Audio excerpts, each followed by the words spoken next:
तो आज हम लोग का टॉपिक है क्लास 10th के वर्णिका भाग 2, जो पूरक हिंदी पाठ्य पुस्तक है आपका। और आज पढ़ने जा रहे हैं ढहते विश्वास। इसके जो लेखक हैं वो है सात कोरी होता। सात कोरी होता याद कर लेना। सबसे पहला क्लास 10th वर्णिका भाग 2, पाठ का नाम ढहते विश्वास, लेखक का नाम सात कोरी होता। ये एक उड़ीसा के एक प्रमुख कथाकार थे। इनका जन्म 2 अक्टूबर 1929 ईस्वी में, हाँ सॉरी गलती हो गया, 2 अक्टूबर नहीं, 2 अक्टूबर गाने एक याद रहता है हमको।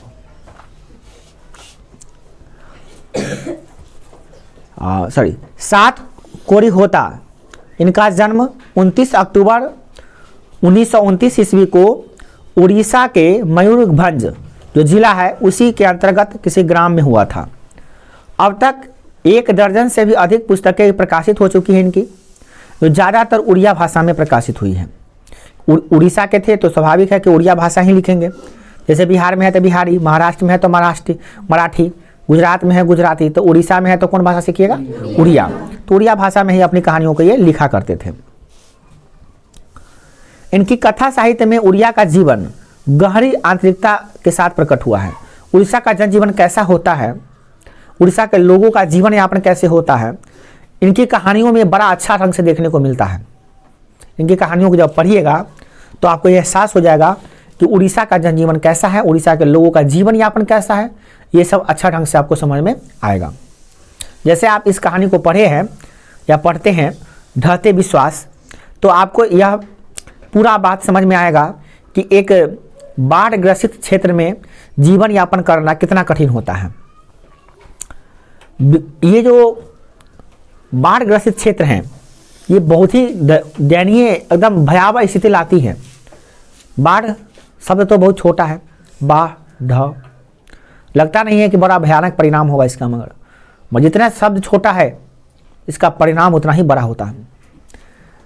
बाढ़ से जिसका मुकाबला हुआ है या जो इस चीज़ को झेला है, जिसने अपनों को खोया है, धन संपत्ति या अपने व्यक्तियों को खोया है, अपने रिश्तेदारों को खोया है बाढ़ में, बाढ़ का भयावह दृश्य उसी के दिमाग में ज़्यादा आता है।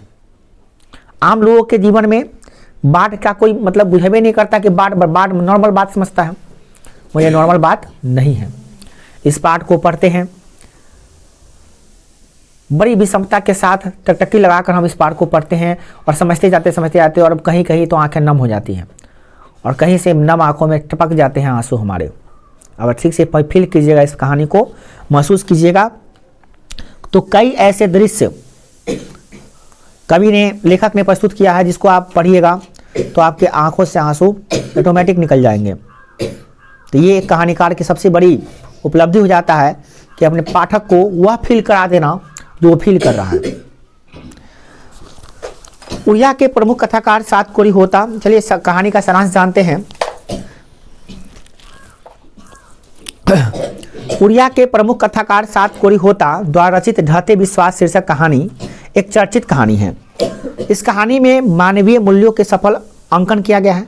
मानव का क्या मूल्य होता है इसका अंकन किया गया है। वस्तुतः होता जी, अब सात कोरी होता को शॉर्ट में क्या कह सकते हैं आप, होता जी के कथा साहित्य में उड़िया की गहरी जीवन की आंतरिक उल्लेख मिलता है। उड़ीसा के जीवन का आंतरिक हिस्सा देखने को मिलेगा आपको, बाहर का हिस्सा नहीं, आंतरिक हिस्सा। जैसे गांव में रहने वाले लोगों का कैसे जीवन यापन होता है उस चीज़ को समझिएगा आप। उड़ीसा का जनजीवन प्रायः बाढ़ और सूखा से प्रभावित रहता है। वहाँ पे वर्षा ज़्यादा हो जाएगा तो बाढ़ आएगा, अब वर्षा कम हो रहा है तो सुखाड़े पड़ेगा।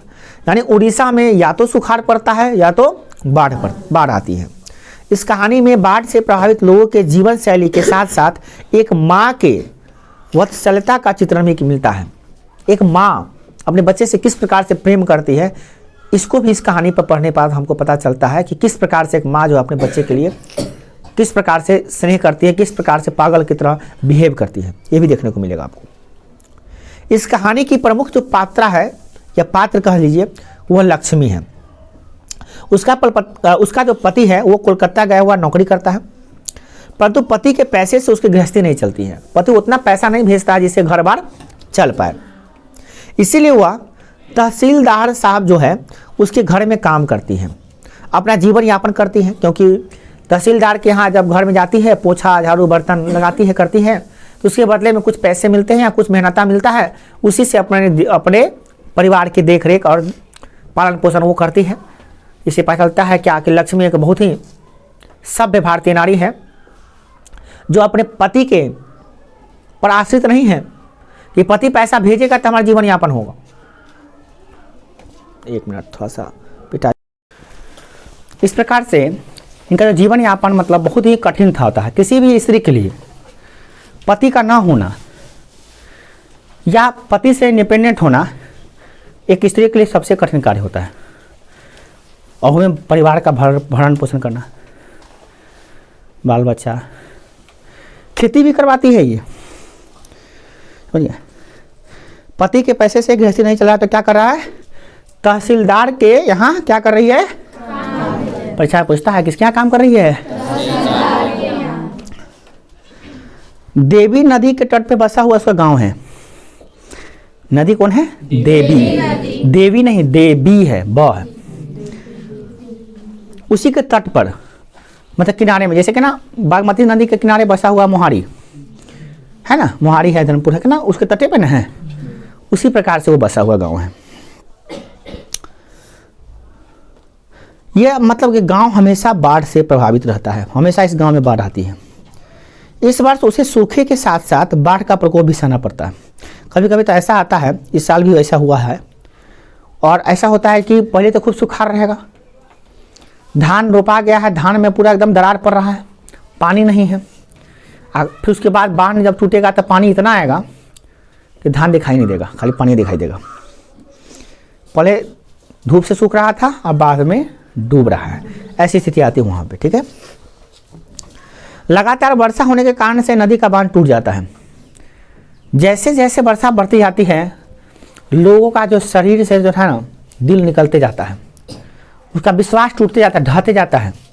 भगवान से मिन्नतें मांगता है, हे भगवान बांध न टूटे, हे भगवान बांध न टूटे, हे भगवान बांध न टूटे, मगर उसका विश्वास ढहते जाता है। जैसे जैसे वर्षा होती जाती है उसको लगता है कि अब भगवान हमको नहीं बचा सकते, सब लोग का दुर्गति होना तय है।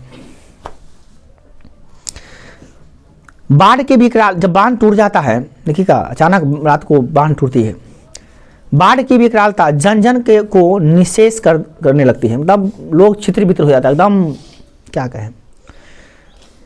लक्ष्मी अपनी संतान के साथ ऊंचे टीले की ओर दौड़ती है, जाती है। सब लोग, ऊंचा टीला होता है जहाँ एक स्थान होता है जहाँ पे लोग बाढ़ के दौरान जाता है।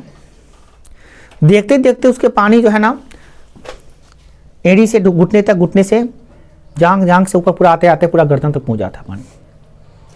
देर नहीं लगता, बांध टूटता है तो पानी एकदम तेजी से स्तर बढ़ता है उसका। गर्दन तक जब पानी आ जाता है ना, तो किसी तरह वह बरगद के पेड़ के आश्रय पाती है। बरगद का पेड़ का जो अति होता है ना, वो पकड़ लेती है। उसका आत्मविश्वास ढाने लगता है, उसे लगता है कि मृत्यु अब समीप आ चुका है। साड़ी के आधे भाग से वो अपने शरीर को बांध लेती है, आधा साड़ी से अपना शरीर को बांध लेती है, आधा से बरगद में लपेट देती है। बहुत तेज धार होता है। उसी में अपने एक बच्चा होता है, बच्चा को भी वो पकड़े रहती है, छोटी सी बच्ची रहती है या बच्चा रहता है, सर बेटा है, बेटी, उसको पकड़े रहता है, गोद में पकड़े रहती है। एक हाथे पकड़ के कैसे कैसे साड़ी खोले, फिर बांधी उसको, पकड़ में कैसे बरगद में बांधी है वो। सोचे कितना कठिन कार्य, तेज धार बढ़ रहा है, तो एक हाथ छूटेगा तो सीधे खेल खत्म, ऐसा हो जाएगा। कुछ देर बाद वो इतना ताकत लगा के रखेगी तो अचेत होगी, मूर्छित होगी, नहीं होगी। जब ताकत वाला काम लगा के करिएगा तो आप अचेत होइएगा ना, मूर्छित होइएगा कि नहीं होइएगा, मूर्छित हो जाती है बेचारी। जब उसे चेतना आती है, चेतना माने का होश आता है, तो वो देखती है कि हमारा जो बच्चा था गोद में, वो कहाँ गया, दिखाई नहीं दे रहा है। तभी उसको टहनी में, बरगद का टहनी जो होता है उसमें फंसा हुआ एक बच्चा दिखाई देता है। फटाक से उसे उठा लेती है। वो बच्चा मर चुका होता है, अर्धमृत होता है, और तुरंत उसे लेके अपने स्तन से लगा लेती है, दूध पिलाने लगती है। उसका शरीर फूल चुका था, फिर भी वो चपकाई हुई है, मर चुका है बच्चा, फिर भी उसको दूध पिला रही है, पकड़ी हुई है, जबकि वो उसका बेटा भी नहीं है, दूसरे का बच्चा है। उसका बेटा तो चला गया, लापता था। ये जानते हुए भी कि मेरा बच्चा नहीं है, मतलब अजीब सा उसको महसूस नहीं हो रहा कि मेरा ही बच्चा है, और उसको यह अभी तक एहसास नहीं हो रहा है कि मेरा बच्चा नहीं और मर चुका है, ऐसा महसूस ही नहीं हो रहा, जान रहा, देख रहा, फिर भी सच्चाई को लेकर फिर भी गोद से लगाई हुई दूध पिला रही है।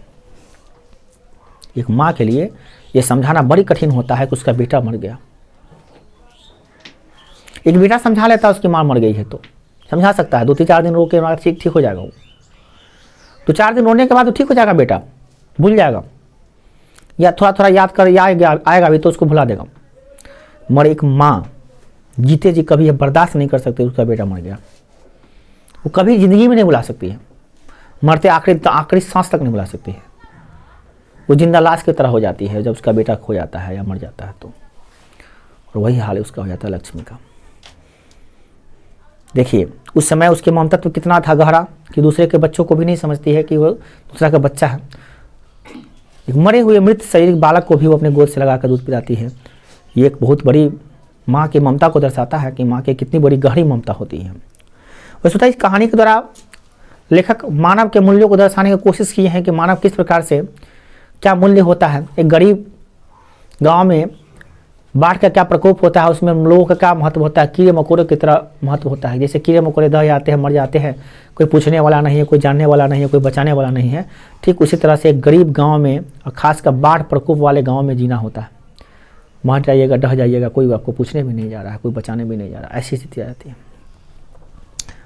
चलिए अब हम इनके प्रश्नों को देखते हैं कि जो प्रश्न हैं उन प्रश्नों को देखते हैं। प्रश्नों के माध्यम से कहानी को थोड़ा और नज़दीक से जानते हैं।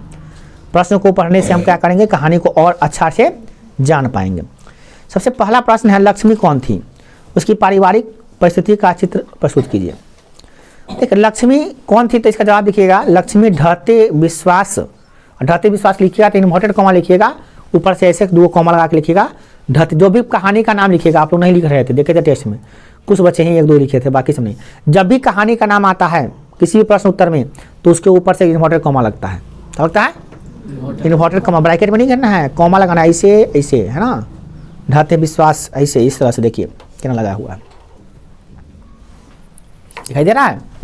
इसको कहते हैं इन्वर्टेड कॉमा में लगाना। क्या कहते हैं? जब कोई भी किताब कोई भी प्रश्न का उत्तर लिख रहे हैं वही में कहानी का नाम आ रहा है या लेखक का नाम आ रहा है तो आप उसको लिख सकते हैं। लेखक का नाम भी लिख सकते हैं, मगर ज़्यादातर कहानी का नाम लिखा था। लेखक का नाम तो अलग हो ही जाता है, वही में कहानी का नाम को आप अलग करना पड़ेगा आपको इससे, ठीक है ना। एकदम गांठ बांध लीजिएगा, नहीं तो इससे भी नंबर कट जाता है आपका, ठीक है ना। तो ढहते विश्वास पहले लिखिए क्या, लक्ष्मी ढहते विश्वास कहानी की प्रमुख पात्र है। इसके लेखक जो हैं वो कौन है? सातकोरी होता है। लक्ष्मी का जो पति है वो लक्ष्मण है। लक्ष्मी का पति कौन है? लक्ष्मण है, जो कलकत्ता में नौकरी करता है। पति द्वारा प्राप्त राशि जो पैसा भेजता है उससे गृहस्थी चलती नहीं है, बहुत कम पैसा भेजता हो। तो वो तहसीलदार साहब के यहाँ काम करके अपना जीवन यापन करती है। पूर्वजों ने उसे पूर्वजों का 1 बीघा जमीन है उसके पास। कितना जमीन है? 1 बीघा जमीन है। उसमें खेती करती है, करवाती है उसमें खेती। वर्षा नहीं हुआ है, इसी कारण से अंकुर भी नहीं हो रहा है, फसल ठीक से निकल भी नहीं रहा है, कहीं कहीं धान भी सूख गए हैं। और जब वर्षा होती है, इतना जब वर्षा होती है कि बेचारा का देखवे करते हैं कि जान भी चला जाता है, बेटा भी मर जाता है, ऐसी स्थिति आ जाती है, समझेगा ना। तो एक तरह से यह हृदय को कांपाने वाले, हृदय को रुग्ण करने वाली दृश्य जो है लक्ष्मी के साथ बीतता है। कठिन परीक्षा में बेचारी विवश हो जाती है, अपने बच्चे को बचा नहीं पाती है। मगर उससे एक बात तो है कि वह संपूर्ण भारतीय नारी होने का परिचय जरूर देती है कि एक संपूर्ण भारतीय नारी किसी पति का कमाई का मोहताज नहीं होता, वो अपना पेट खुद पाल सकती है और खुद अपने बच्चों का परवरिश कर सकती है। इसको दिखाते हैं, दर्शाता है कहानी, है ना। नेक्स्ट क्वेश्चन इसका है, कहानी के आधार पर प्रमाणित करें कि उड़ीसा का जनजीवन बाढ़ से या सूखे से प्रभावित रहता है। उड़ीसा का जो भौगोलिक परिदृश्य है ना, इस प्रकार से है ना, या तो वहाँ पे बाढ़ आता है, नहीं तो सुखाड़ की ही स्थिति बनी रहती है, दोनों बनी रहती है। और देवी नदी जो है ना, देवी नदी के तट पे बसा हुआ गांव में कोई ठीक नहीं है कब बाढ़ आ जाए, कब बांध डूब जाए। अनावृष्टि के कारण से, अनावृष्टि मतलब वर्षा का ना होना, वर्षा नहीं होता उसे क्या कहते हैं? अनावृष्टि। तो खेत सूखने लगता है, ग्रामीण किसान सब हताश हो जाते हैं। और जब खूब ज़्यादा अतिवृष्टि होता है, ज़्यादा वर्षा होती है, तो बाढ़ की चिंता सताने लगती है। माने लोगों को किसी में गुजारा नहीं रहता है। वहाँ के गरीब लोगों का जीवन यापन मतलब समझिए हमेशा चिंता में ही बीतता है। वृद्धा लोग पुराने दृश्यों को याद करके बड़े संकित हो जाते हैं और उनको जब याद आता है पुराने पुराने बाढ़ों का तो कहते हैं बाबू बाबू, बड़ी खतरनाक बाढ़ होता है, बड़ी जानलेवा बाढ़ होता है। हम लोगों को तो लगता ही नहीं है, बाढ़ का नाम सुनते तो बड़ा मज़ा आता है। हम अपनी बात बताते हैं, पर्सनली अपनी फीलिंग बताते हैं। जब सुनते हैं कि बाढ़ आने वाला है बड़ा मज़ा आता है, बड़ा एक हाथ जरूर उछलते हैं, एक बार कूदते हैं अभी भी कि मज़ा आ गया, चलो मछली पकड़ने का मौका मिलेगा, कूदने का मौका मिलेगा बाढ़ में। अब थोड़ा कम हो गया 10-15 सालों से, जब पढ़ाने ज़्यादा लगे उस समय से। बचपन में तब बाढ़ कभी छोड़ते ही नहीं थे, खूब मज़ा लेते थे बाढ़ का। मगर बाढ़ हम लोग देखे ही नहीं है। बाढ़ वो नहीं है जिसमें मज़ा ले, बाढ़ तो वो है जो खून की आंसू रुला दे। किसी किसी के लिए बाढ़ जो होता है ना, खून की आंसू रुला देता है। खून की आंसू रोता है जब अपने को देखिएगा डूबते हुए। अब बेबस हो के आप बचाने जाइएगा तो आप भी डूबिएगा उसमें। सोचिए कैसा खतरनाक स्थिति होगा वो। रूहें कांप जाएगी, रूहें, हृदय अंदर से कंपित हो जाएगा, थरथरा जाइएगा सीधे, या बेहोश हो कोई गिर जाइएगा। ऐसे तो हम लोगों को कोरोना में कुछ नहीं लगता था, नहीं लगता है अभी। लगता है क्या? मगर जिसने अपनों को खोया उससे पूछिए कि कोरोना क्या है। कोरोना नाम सुन के उसको ना सांसें धीमी हो जाएगी सीधे, या तो सांस तेज हो जाएगी नाम सुनकर। जिन्होंने अपने को खोया है उन्हें जाने का दर्द क्या था। तो उसी प्रकार से सेम टू सेम है बाढ़ वाला दृश्य, ठीक है ना। तो उड़ीसा का जनजीवन बहुत ही त्रासदी में बीतता है, सुखाड़ या तो बाढ़ में। कहानी में आए बाढ़ के दृश्यों का चित्रण अपने शब्दों में कीजिए। बाढ़ शब्द सुनते ही मन मस्तिष्क में तरह तरह के प्रश्न उठने लगते हैं। त्रासदी का ऐसा तांडव कि जीव जगत में तबाही मचा दे। उड़ीसा के प्रदेश में बाढ़ और सूखा से त्रस्त रहता है।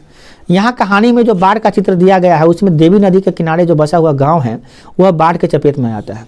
लगातार वर्षा होने से लक्ष्मी के अंदर से दिल हृदय झकझोर देता है। मनुष्य की आवाज़, उसके शब्द के अंदर कोलाहल का रेत दफन हो गया। क्या था? देलई बांध था। कौन बांध था? देलई बांध था। देवी नदी पर कौन बांध था? बहुत पूछता है। देवी नदी पर कौन अधिपति या लक्ष्मी का गांव किस नदी के किनारे था? देवी नदी के किनारे। देवी नहीं, देवी। क्या? देवी नदी के किनारे। और उसका बांध का नाम क्या था? बगल में जो बांध टूटा था उस बांध का नाम क्या था? दलेई। गांव बांध का नाम जो होता है ना गांव के नाम से हो जाता है। जैसे एक नदी है बागमती, वो बांध बना हुआ है, तो मझौरा में वही बांध है तो मझौरा बांध कहते हैं। मझौरा बांध टूट गया, धर्मपुर बांध टूट गया, कि मोहारी बांध टूट गया, कि क्या है अनेक कड़ी कौन कौन गाँव से वो सब टूट गया है कि नहीं। जिस गांव में जाता है उस बांध का नाम वही गांव हो जाता है। कमरौली बांध नहीं है क्योंकि कमरौली नीचे उसके किनारे नहीं बसा हुआ है, तो कमरौली बांध भी हो जाता है कि नहीं। बांध एक होता है, जैसे जैसे गांव में जाता है उसका नाम हो जाता है ना। तो ये जो है ना दलेई बांध टूटा है और पानी इतना तेजी से चारों तरफ फैला कि चारों तरफ चित्कार सुनाई दे रहा है, चित्कार, रोने की आवाज़। लक्ष्मी के मन में अच्छे बुरे ख्याल आने लगते हैं। पति उसका अनुपस्थित है, उसका अनुपस्थिति आज खलती है कि आज मेरा पति होता तो कम से कम बचवा के तो लेके भागता और हम अपने आते। लोग ऊंची जगहों पे शरण पाने के लिए बेतहाश दौड़ पड़े। लक्ष्मी भी अपने बेटे की प्रतीक्षा में बिछड़ जाती हैं। किसी तरह क्या बेटा रहता है उसको? दो और आता है, बताइए। लक्ष्मी अपने बेटा छुटका बेटा लगा के दूर रहता है ना। लक्ष्मी अपने बेटे की प्रतीक्षा में बिछड़ जाती है। किसी तरह से वह बच्चों को लेकर दौड़ पड़ती है। धारा में उसके पैर मने उखड़ जाते हैं, मने पैर जो कितना तेज धार बह रहा था कि पैर उसका उखड़ जाता है, मतलब पैर दहा जाता है उसमें। और वह बरगद की जटा पकड़कर किसी तरह से पेड़ पर चढ़ने जाती है, मने पेड़ पर लटक जाती है, चढ़ने लगती है। देखते ही देखते बरगद का पेड़ भी डूबने लगता है।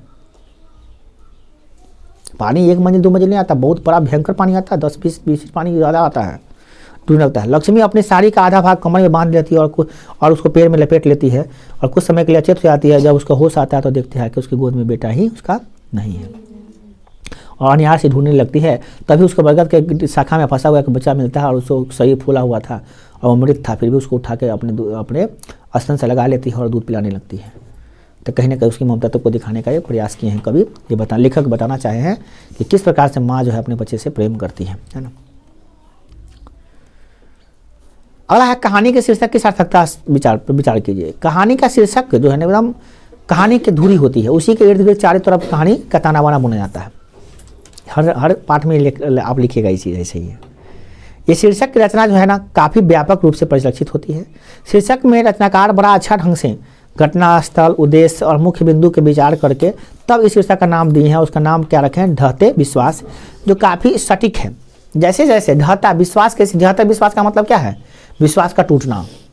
ढहते विश्वास का अर्थ क्या होता है? विश्वास का टूटना। जैसे जैसे वर्षा होती जाती है, पानी का स्तर बढ़ते जाता है, वैसे वैसे उसका दिल का विश्वास जो है ना भगवान पर से उठते जाता है कि अब हमको भगवान भी बचा नहीं पाएंगे, अब हमको नहीं बचाएंगे भगवान।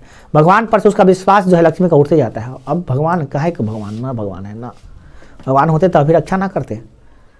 मतलब उनका भगवान पर से विश्वास ढहते जाता है, टूटते जाता है। उसी के लिए कहानी का नाम क्या पड़ा?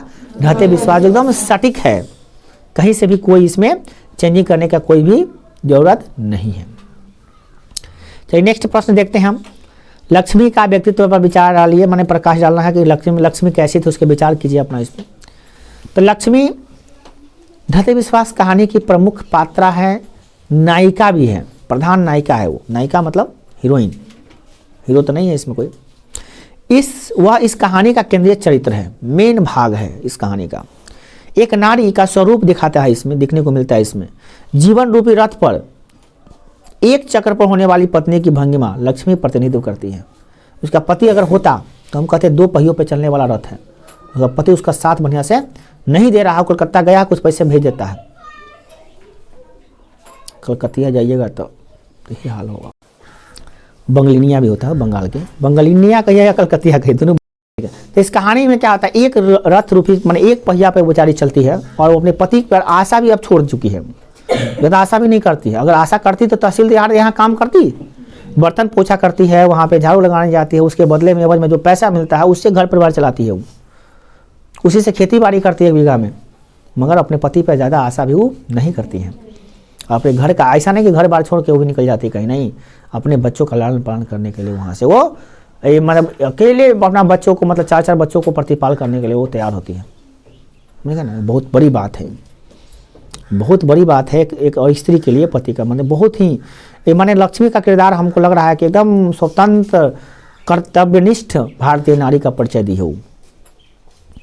देखिए जब बाढ़ आती है तो चारों तरफ लोग भागने लगते हैं, तो ऊंचे टीले को सब भागते हैं। लक्ष्मी भी अपने बेटे बेटी को लेकर जैसे तैसे दौड़ पड़ती है। प्रवाह में उसका पैर उखड़ जाता है, वह हिम्मत नहीं हारती है, फिर भी वो बरगद के पेड़ को जाकर आश्रय करती है। उसका छोटा बेटा प्रवाह में बह जाता है, किंतु अन्य छोटे बच्चों को दूध पिलाने लगती है। तो ये पता चलता है वो अन्य बच्चों को लेकर छाती से लगा लेती है, दूध पिलाती है। इसका मतलब क्या है? क्या दिखाने आया आपको यहाँ पे? क्या सोच उत्पन्न हो रहा है कि एक माँ के लिए ये जरूरी नहीं होता है कि उसका बेटा है, एक माँ के लिए बेटा जरूरी होता है। वो सोचता है कि कोई तो बेटा ही न है, आखिर ये भी तो किसी का बेटा है जो दह के यहाँ पे आया है, और मेरा बेटा भी तो इसी प्रकार से कहीं फंसा होगा। मेरा बेटा जो दह गया है वो भी तो इसी प्रकार से ना फूल गया होगा पानी में। ये कौन है उंघा रही है रे? रात को कहने सोती है से अभी उंघा रही है, क्लास में आकर नींद आ रहा है। आए ज़्यादा नहीं करिए वैसे, वो नींद में नहीं रहिए। पर हम लोग तो कहीं ना कहीं यहाँ पे ममता को दिखाया है। लेखक क्या किए हैं? 7 कोरी होता जी सीधी तौर पे अपनी अंदर की माँ मैंने सॉरी जो लक्ष्मी के अंदर की जो माँ की ममता है उसको दिखाने का प्रयत्न किया। बड़ा अच्छा ढंग से समझाए हैं। देखो देख के कोई भी समझ सकता है कि माँ के अंदर की ममता क्या होती है। नेक्स्ट क्वेश्चन है 7, जो 6 नंबर क्वेश्चन है हमें 7 दिया है। बिहार का जनजीवन भी बाढ़ और सूखा से प्रभावित होता है। इसके संबंध में आप क्या सोचते हैं? समझिए, बाढ़ पर निबंध लिख देना है। बिहार में बाढ़ का क्या महत्व होता है, क्या उपयोग निबंध लिख देना है। तो कहा बिहार में भौगोलिक स्थिति ऐसा है कि यहाँ पर भी या तो बाढ़ आता था नहीं तो सुखाड़। और याद रखिए बिहार में 2 भाग होते हैं, गंगा नदी के उत्तर और गंगा नदी के दक्षिण। बिहार 2 भाग में बट चुका है। बटा जब गंगा नदी जब मैंने बीचे बीच गुजरती है तो उत्तर भारत में क्या आता है ज़्यादातर बाढ़, और दक्षिण भारत में क्या आता है सुखाड़। ये हमेशा बाढ़ और सुखाड़ की समस्या से ग्रसित रहता है। जो आप भूकंप कई बार पढ़े थे, आपदा प्रबंधन पढ़े होइएगा तो उसमें पढ़े होइएगा भूगोल में कि बिहार में बाढ़ का प्रकोप, तो उससे भी इसका आंसर लिख सकते हैं। यहाँ पे कभी कभी तो उत्तर भारत में भी ऐसा होता है कि इतना ना गर्मी पड़ता है कि सुखाड़ धान में दरार पड़ने लगता है, और जस्ट उसके बाद ऐसा ना बाढ़ आता है कि सब धान डूबिए जाता है। तो ऐसा कई बार ऐसा हो गया है। अपने इधर थोड़ा सा ठीक ठाक हो गया क्योंकि बांध बन गया है, अभी भी बहुत ऐसे क्षेत्रों में भारत के बिहार के लगभग अभी भी लगभग 40% इलाकों में या 30% इलाकों में बाढ़ भयंकर आती है, अभी भी बहुत भयंकर आती है। पिछले साल से भी आई थी और इस साल भी आई थी, बाढ़ आई थी। हम लोग इधर नहीं आए थे इसका मतलब नहीं है। आजकल लोगों को क्या होता है कि हमारा इधर नहीं आ रहा तो सब तरफ नहीं आया, ऐसा नहीं होता है।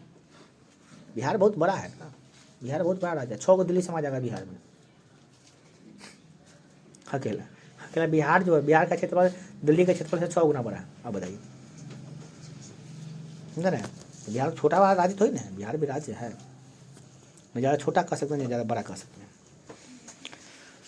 तो यहाँ पे भी कई जिलों में अतिवृष्टि के कारण से, अनावृष्टि के कारण से क्या आता है, सुखाड़ होता है। अतिवृष्टि के कारण से क्या आता है, आपके यहाँ पे बाढ़ आता है। जिन जिलों में अतिवृष्टि होता है वहाँ पे बाढ़ का प्रकोप देखने को मिलता है, तटीय बांध टूट जाता है। और प्लस में बिहार में एक चीज़ और होता है, नेपाल से छोड़ा गया पानी बाढ़ का सबसे प्रमुख कारण वही होता है। नेपाल क्या करता है, जब भी नेपाल में पानी कंट्रोल नहीं होता तब बिहार में बिहार की नदियों में छोड़ देता है। जैसे बिहार की नदियों में छोड़ता है, इसका लेवल सीधे डेंजर पार कर जाता है। जैसे डेंजर पार करता है, जहाँ पे बांध कमजोर होता है वहाँ बांध टूट जाता है। और जहाँ बांध टूटता है उसके आसपास के इलाकों में इतना भयंकर तबाही होता है कि जान माल की अपार क्षति होती है।